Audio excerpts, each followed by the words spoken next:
10 Secrets Behind New Jack City. Secret 1. The movie was much closer to reality than it seemed. New Jack City may look like a stylish crime movie from the early 1990s, but behind its story was a much harsher reality. This was not just a fictional tale about a gangster named Nino Brown and his empire.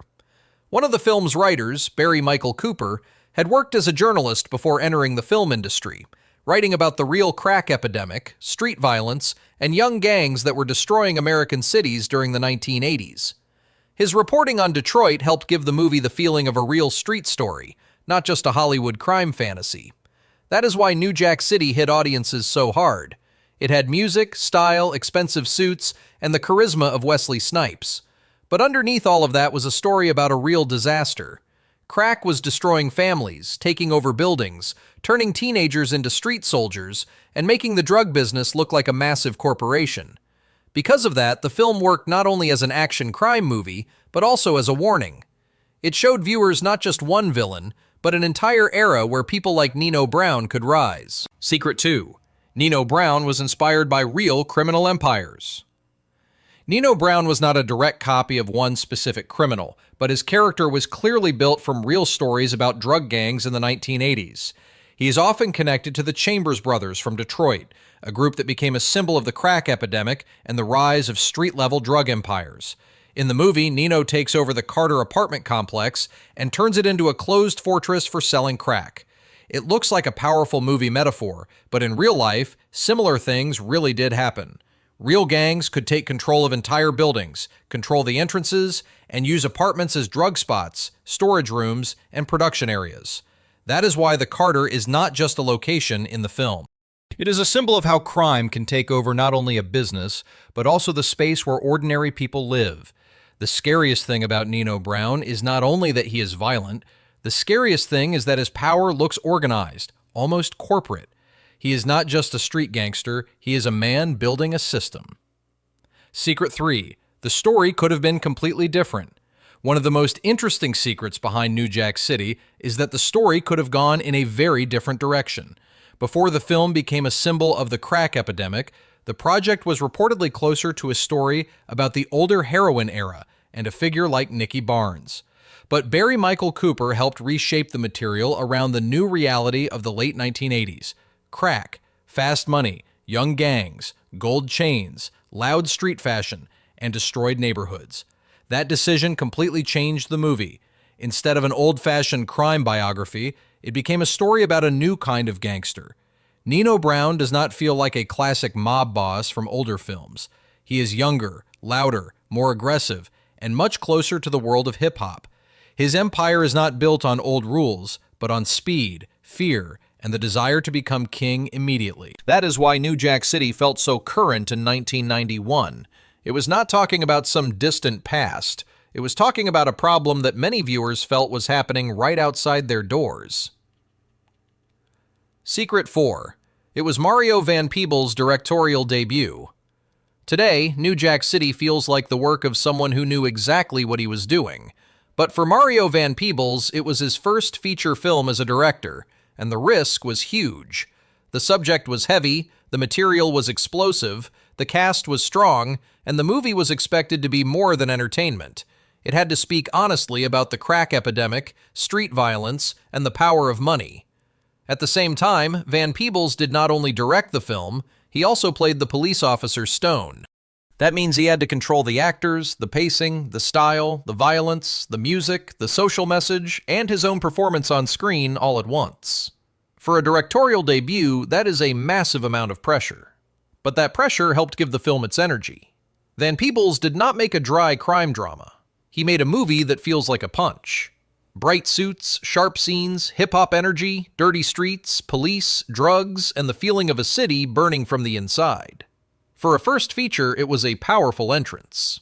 Secret 5. Wesley Snipes became Nino Brown after Michael Jackson's Bad. One of the coolest behind-the-scenes stories is connected to how Wesley Snipes came to fit the role of Nino Brown. Before New Jack City, he had already appeared in films, but Nino was the role that made him one of the most exciting new stars of the 1990s. According to stories about the production, Barry Michael Cooper paid special attention to Snipes after seeing him in Michael Jackson's Bad video. In that video, Snipes played a tough street character who pressures Michael Jackson's character and tests his courage. In that short appearance, you can already feel the qualities that later became the foundation of Nino Brown. The cold stare, the pressure, and the dangerous charisma. In New Jack City, Snipes did not simply play a villain. He made Nino frighteningly attractive. The viewer understands that Nino is a monster, but still cannot look away from him. He talks like a leader, dresses like a star, acts like a businessman, and kills like a predator. That is what made the character iconic. Nino Brown became more than just a bad guy in a movie. He became one of the most memorable crime figures of the 1990s. Secret 6. Chris Rock almost did not become Pookie. The role of Pookie became one of the strongest and most painful parts of New Jack City, but Chris Rock was not the only option. According to behind-the-scenes stories, Martin Lawrence was also considered for the role and was reportedly close to playing the character, but in the end, the role went to Chris Rock, and it became a major turning point in his career. Before that, many people saw Rock mainly as a comedian, but Pookie proved that he could play tragedy, addiction, and human destruction. Pookie does not work like a normal supporting character. He shows what crack does to a person physically and emotionally. At first, he can almost seem like a caricature of a street addict, but little by little he becomes a symbol of a broken life. His thin body, nervous energy, eyes, voice, and attempts to escape addiction make his scenes painful to watch. Through Pookie, the film shows not only drug lords and money, but also the people destroyed by that system. That is why his story remains one of the most memorable parts of the movie. Secret 7. The famous chase scene came from a lack of money. One of the most famous scenes in the film is Scotty's chase after Pookie, but many people do not know that it was originally supposed to be completely different. The scene was first planned as a more expensive car chase, but the production ran into budget limitations, so the scene had to be changed. Instead of cars, Pookie ended up on a bicycle, while Ice-T's character chased him on foot. And interestingly, that limitation made the scene better. A car chase might have looked like standard Hollywood action, but the bicycle and the foot chase made the moment feel dirty, funny, tense, and very street level. It does not feel like a polished stunt scene. It feels like chaos that could actually happen in the neighborhood. Chris Rock looks desperate and pathetic, Ice-T looks angry and determined, and the scene gets a strange energy that is both funny and sad. Sometimes a lack of money forces filmmakers to find more alive and memorable solutions. In this case, a budget problem accidentally created one of the most recognizable moments in New Jack City. Secret 8. The film's release was surrounded by real violence. When New Jack City was released in 1991, it brought not only popularity, but also real concern. During some screenings in different cities, there were reports of fights, disturbances, and even shootings. The media quickly started connecting that violence to the film itself, as if New Jack City had provoked people. But the situation was much more complicated. The movie came out only a few days after television broadcast the video of Los Angeles police officers beating Rodney King. The atmosphere in the country was already tense, angry, and explosive. Mario Van Peebles later pointed out that many of the people involved in the disturbances had not even had a chance to watch the film. In other words, the problem was not just the movie. New Jack City landed in the middle of social tension that already existed. It dealt with drugs, police, race, poverty, and violence, subjects America could not calmly digest at that moment. So the premiere became more than the release of a crime film. It became part of a larger and darker story of the early 1990s. Secret 9. A small budget made a big impact on Hollywood. New Jack City was not a massive studio blockbuster with endless money behind it. Its budget was around $8 million, but it made about $47.6 million at the U.S. box office. For a crime drama with a harsh subject, a first-time feature director, and a young cast, that was a very serious result. Hollywood received a clear signal. Films about black urban stories could have cultural power and also make real money. That success was important for the early 1990s. After New Jack City, it became clear that audiences wanted more than standard white crime stories and classic mafia dramas. They were interested in films about the street, hip-hop culture, the crack epidemic, police brutality, poor neighborhoods, and the moral chaos of the city. New Jack City helped open the door for a wave of films that later became part of what people often call hood cinema. It proved that this kind of story could be commercial and cult at the same time.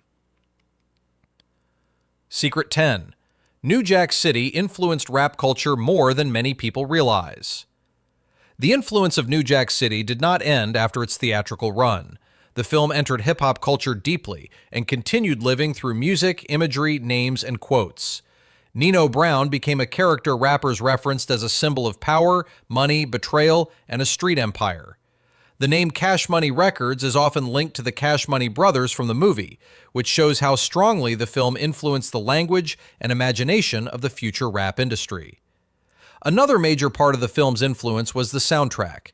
It included R&B, hip-hop, and New Jack Swing, with artists and producers such as Guy, Teddy Riley, Keith Sweat, Johnny Gill, Ice-T, Queen Latifah, and other important names of the era. The soundtrack was not just a collection of songs for a movie, it became a cultural event of its own. New Jack City worked in two worlds at once, as a crime film and as a musical code for the early 1990s. That is why the movie is still remembered, not only by film fans, but also by fans of rap, R&B, and street culture.